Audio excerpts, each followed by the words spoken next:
Let's begin with those who came heartbreakingly close to being lucky and slowly climb our way toward the most fortunate gold hunters in history. Number 7. James W. Marshall. James Marshall's story is one of the most extraordinary and tragic tales you will ever come across. In 1848, Marshall, a humble carpenter, was placed in charge of constructing a sawmill on the American River in California. As the mill neared completion, Marshall performed one of his routine tests on the water channel. That's when he spotted a few glittering flecks shimmering at the bottom of the flowing river. Curious, he leaned in, scooped them up, and froze. It was gold, undeniable, unmistakable gold. Overcome with excitement, Marshall rushed to tell a few crewmen and the landowner, John Sutter. The men, skeptical at first, began to perform tests, burning, hammering, scratching tests miners had used for centuries. After repeated trials, one truth remained: this was gold of the highest quality. Their disbelief turned into awe. The next morning, Marshall returned to work, only to find fewer workers than usual. The day after, even fewer. Within a week, Marshall stood alone at the mill he was supposed to oversee. Realizing something was terribly wrong, he began exploring the nearby land. What he discovered sent shivers down his spine. Hundreds of strangers crawling along the riverbanks, frantically scooping up dirt, water, gravel, their eyes wild with obsession. Gold fever, Marshall later called it. Within months, over 4,000 men had invaded the land, all searching for their own glittering fortune. Without meaning to, Marshall had ignited one of the most chaotic and deadly eras in American history, the California Gold Rush. But even Marshall could not escape the fever he had accidentally unleashed. Soon he too was on the riverbed, panning and digging desperately, searching for the fortune that had slipped through his fingers. And yet, for all his efforts, he never found gold again. The man who started the gold rush never earned a single cent from it. On August 10, 1885, James W. Marshall died penniless, swallowed by the very fever he triggered. Number 6. John Sutter. If anyone on this list suffered the most undeserved misfortune, it was John Sutter. A Swiss immigrant with big dreams and even bigger ambition, Sutter had established Sutter's Fort in Central California. After receiving about 49,000 acres of land from the Mexican government, his dream was noble: to build a thriving, self-sufficient settlement that would attract Swiss and German immigrants while providing work and community in a region still untamed. For years, Sutter toiled tirelessly. He hired builders, farmers, ranchers, blacksmiths, distillers, anyone with the skill that could help bring his city to life. His settlement grew steadily, and for a moment, his dream seemed not only possible but inevitable. Then everything changed. One day James Marshall arrived at Sutter's fort insisting he speak with Sutter immediately. When they met, Marshall opened his hand to reveal shiny yellow metal gold. Sutter knew instantly the discovery could destroy everything he had built. He urgently instructed Marshall to remain silent, hoping to buy enough time to secure nearby land before the news leaked. But secrets rarely survive long, especially secrets made of gold. Before Sutter could act, the discovery was leaked to the press by a man named Samuel Brandon, triggering a frenzy unlike anything California had ever seen. Within months, more than 300,000 people from around the world poured into the region. Thousands trespassed onto Sutter's land, tearing it apart, ripping up crops, stealing livestock, dismantling fences, and trampling farms he had spent years cultivating. Sutter pleaded with authorities, but the flood of fortune-hungry men was unstoppable. His dream city was destroyed, his land ravaged, his workers vanished, his livestock stolen, and his livelihood ruined. With no one left to farm or maintain his land, Sutter went bankrupt. He spent the next 3 decades battling the United States government for compensation. Finally, after 32 years, he won a settlement worth $50,000, about $1.4 million today. 2 days later he died. Poetically, his son John Sutter Jr. would build the city his father dreamed of on that very land. Today, we know that city as Sacramento, the capital of California. Number 5. George Carmack. In 1896, 3 men, George Carmack and his 2 companions, set up camp along the Klondike River in the isolated Yukon region of Canada. While fishing for salmon, they spotted nuggets of gold glittering in the creek bed. Shocked, they investigated further and found even more gold scattered among the rocks. Without hesitation, they staked their claim using ropes as boundary lines. Over the next few weeks, the men panned the river tirelessly, collecting enough gold to guarantee they would never need to work again. After pocketing their fortune, news of their discovery exploded outward. In the weeks that followed, over 100,000 desperate men from around the globe descended on the Klondike, battling brutal cold, treacherous terrain, and madness. Carmack, now a wealthy man, lived comfortably for years. But gold fever is a sickness that rarely fades. Consumed by the longing to repeat his first great discovery, Carmack spent 26 years exploring mountains across Washington, California, and Nevada, chasing a feeling he would never again experience. In 1922, at the age of 61, he died alone while working a new claim, a man rich in wealth, but forever haunted by the gold he could never quite find again. Number 4. Clarence Berry. Clarence Berry's story is easily one of the most iconic tales of the Klondike era. In 1896, Berry was barely surviving on a fruit farm in Selma, California. His father had been a 49er, one of the countless men who came to California during the gold rush and left with nothing. Inspired by stories of the rare few who struck it rich, Berry longed for another chance at fortune. With his savings, he and his wife moved to Alaska, where he worked long nights as a bartender. One evening, a mysterious man entered the bar, ordered beer, and paid with gold nuggets. Berry stared in disbelief. When he asked where the gold came from, the man simply replied, "The Klondike," and disappeared. That man was George Carmack himself. Fueled by hope and his father's stories, Berry grabbed his wife and brother and made the perilous journey to the Klondike. The path was brutal, the deadly Chilkoot Pass, the bone-crushing White Pass, and miles of frozen wilderness. They hauled food, tools, and shelter materials through some of the most merciless terrain on Earth. But once they arrived at the nearly empty Klondike, they carefully chose a spot at Little Rabbit Creek, built a cabin, and began digging. Weeks passed, the dirt was frozen solid, allowing only 6 inches of digging per day. Nothing, just cold soil and exhaustion. But at roughly 30 feet deep, everything changed. They struck gold, and not just any gold, massive amounts. Buckets filled with gold nuggets, piles of gold dust, a fortune with every shovel of earth. By the time they were finished, the Berry brothers had collected $130,000 worth of gold, equal to about $5 million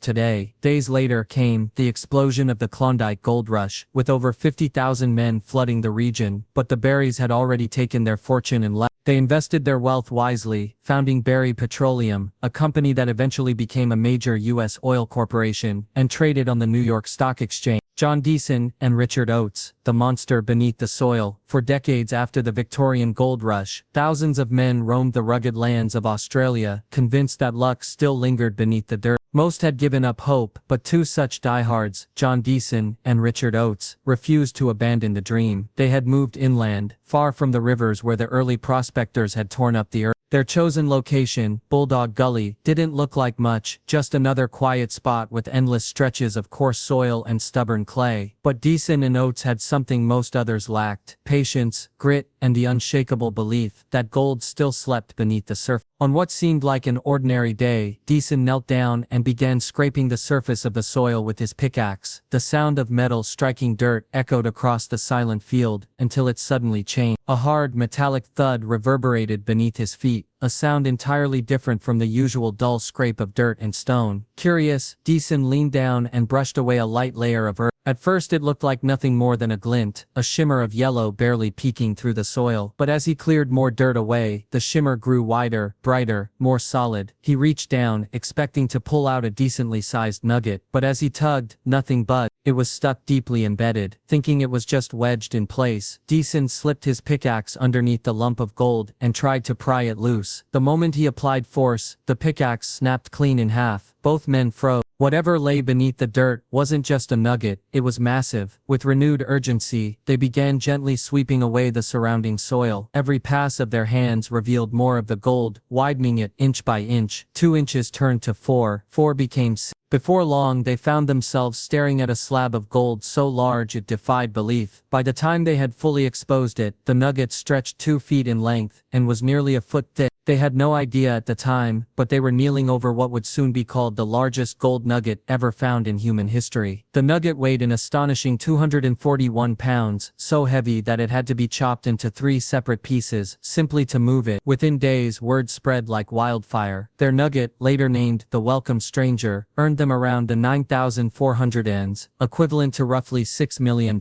today. The discovery became legendary. And today, a stone monument sits on the exact spot where the greatest greatest treasure in gold hunting history was found, marking the moment when two persistent prospectors struck luck on a scale no one had ever imagined. Soul, Kevin Hillier, the man who found a miracle. If there's one person who embodies pure unbelievable luck, it is Kevin Hillier, whose life took a turn no one could have predicted, not even him. In 1980, Kevin was recovering from a major back surgery. His doctor told him plainly that walking was the best therapy. At the time, Kevin lived in an RV with his wife and children, traveling through Australia and doing their best to stay afloat financially. Since they now had to walk often, Kevin suggested buying a pair of metal detectors, not because they expected to find gold, but simply to give themselves something fun to do during their recovery walks. They had no expertise, no training, and no real plan. They just grabbed the detectors and stepped out into a dusty, unremarkable field to learn how these things work. Kevin walked only a few steps when his metal detector emitted a faint beep. It wasn't loud or confident, just a small, hesitant signal. He assumed the machine was malfunctioning and kept walking, but something tugged at him, a strange feeling, a gut instinct. He turned around, he went back, he swept the detector over the same spot again, and once more the weak signal chirped. This time, Kevin knelt down and scraped away a thin layer of soil. What he saw made his heart skip. A golden shine flickered beneath the dirt. He froze, unsure if it was real or just a trick of sunlight. As he dug deeper, the glint turned into a streak, and the streak into a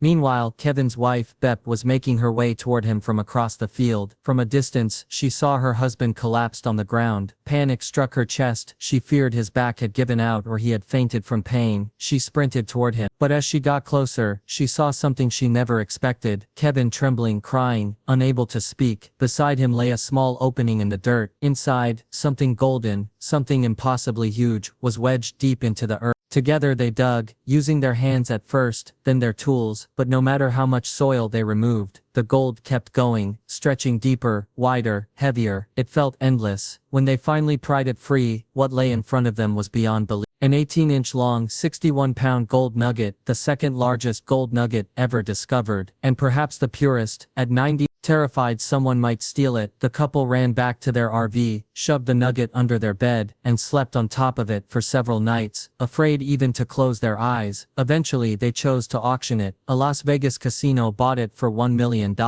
equal to $4 million. In an instant, their lives changed forever. They bought their first real home, choosing to settle right beside the field that had transformed their entire future. Kevin Hillier, a man out for a simple recovery walk, ended up discovering one of the greatest treasures the world had ever seen, proving that sometimes, luck doesn't just knock on your door, sometimes it screams through a metal detector.